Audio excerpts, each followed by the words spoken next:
La Biblia es un libro que no dejará de existir. Los cristianos que creemos con firmeza que la voluntad de Dios ha sido escrita en ella, también sabemos que la palabra de Dios no solo es útil para ser aplicada en las historias reales que nos suceden, sino que también nos enseña a través de relatos de ficción producto de la imaginación del hombre. Dentro de la mitología griega, tenemos dos ejemplos en las ilustraciones de dos héroes como son Ulises y Orfeo. El primero es mencionado en el libro titulado La Odisea, una epopeya griega escrita por Homero. En ella se narra el regreso por mar de Ulises y sus hombres a su reino de Ítaca, después de haber luchado en la guerra de Troya.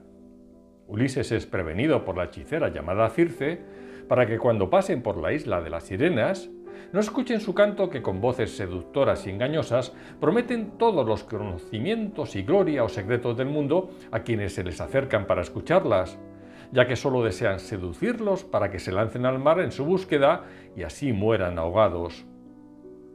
Para evitar esto, Ulises hace uso de su astucia y tapa los oídos de sus compañeros con cera de abejas, pero él se hace atar al mástil del barco sin taparse los oídos porque quería escuchar ese canto, pero evitando con ello dejarse arrastrar por la tentación.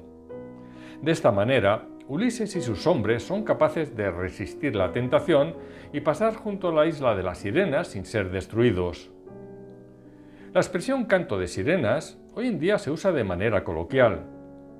Hace referencia a una tentación o promesa seductora que en realidad oculta un peligro o engaño. Describe algo que parece atractivo en la superficie, pero que puede llevar a consecuencias negativas, como la destrucción o muerte según vemos en el caso de Ulises.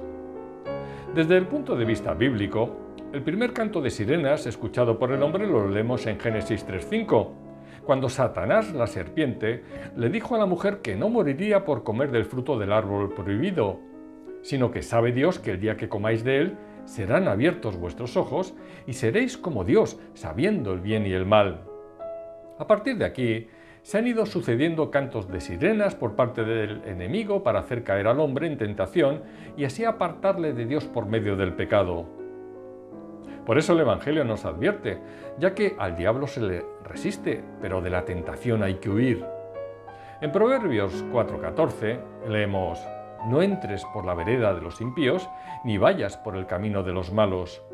Y en Mateo 26:41, Jesús les dijo a sus discípulos: velad y orad, para que no entréis en tentación. El espíritu, la verdad, está dispuesto, pero la carne es débil.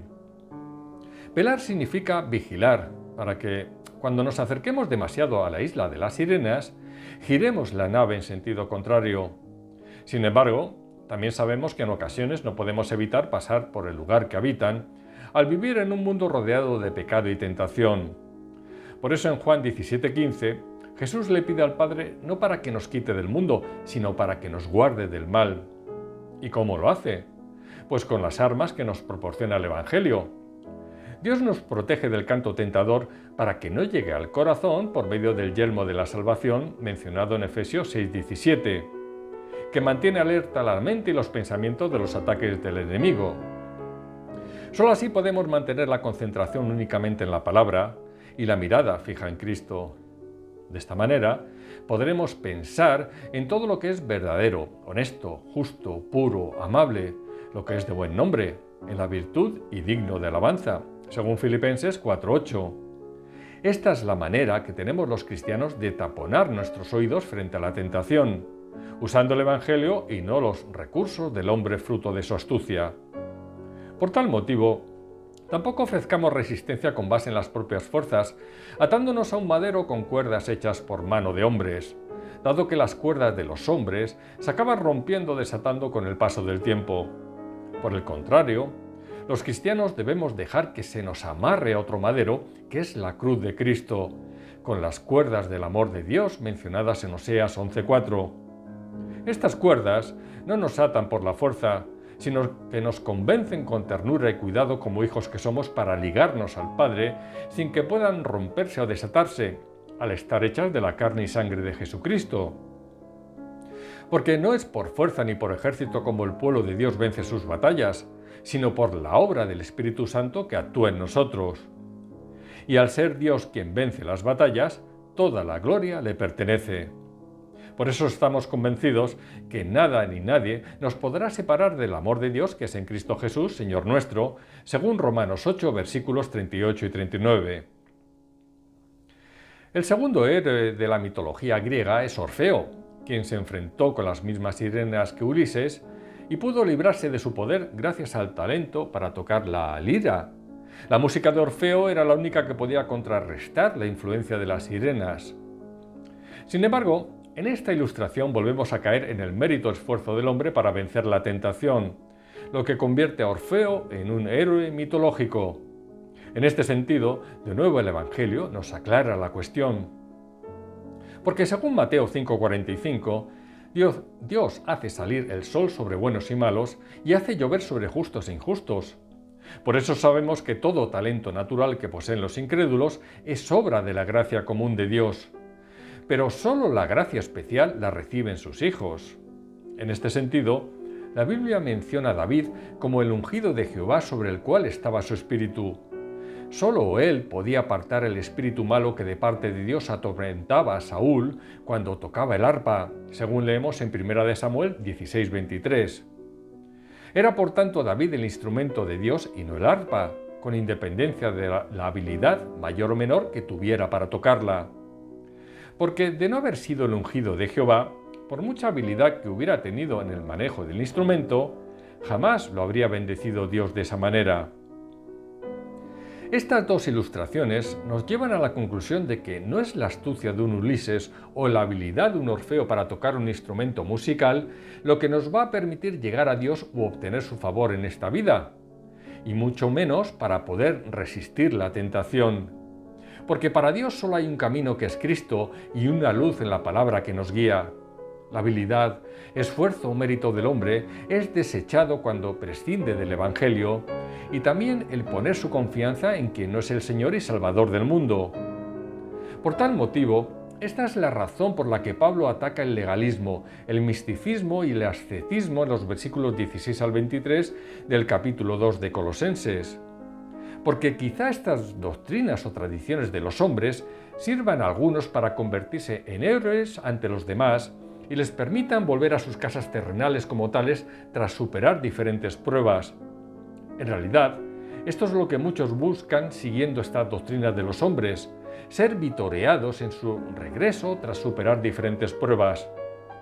En el caso del legalismo, creyendo que son perfectos ante Dios comparándose con los demás al observar normas religiosas o liturgias de forma estricta. En el caso del misticismo, creyendo que están por encima del resto en virtud de un conocimiento especial en relación con seres celestiales que los demás no tienen.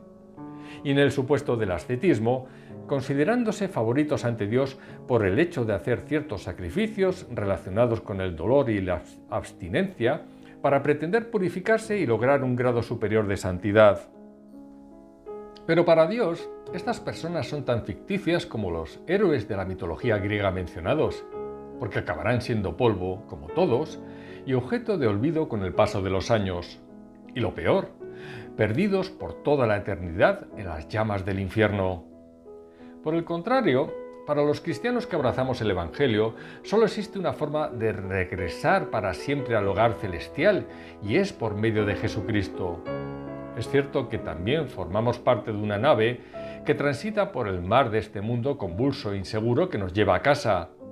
Un mar que ya no existirá cuando estemos en ella, como nos revela Apocalipsis 21:1. Pero en medio del océano seguimos la estela de Jesús, que como buen pastor guía a sus ovejas a través de su espíritu. Este es el camino de santidad mencionado en Isaías 35:8, por el que solo transitarán los hijos de Dios acompañados del Señor que nos salvó. Y como dice la palabra, el que anduviere en este camino, por torpe que sea, no se extraviará.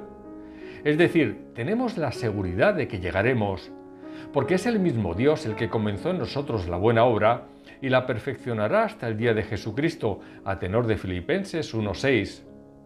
Porque es el mismo Dios el que en nosotros produce así el querer como el hacer por su buena voluntad, según Filipenses 2:13.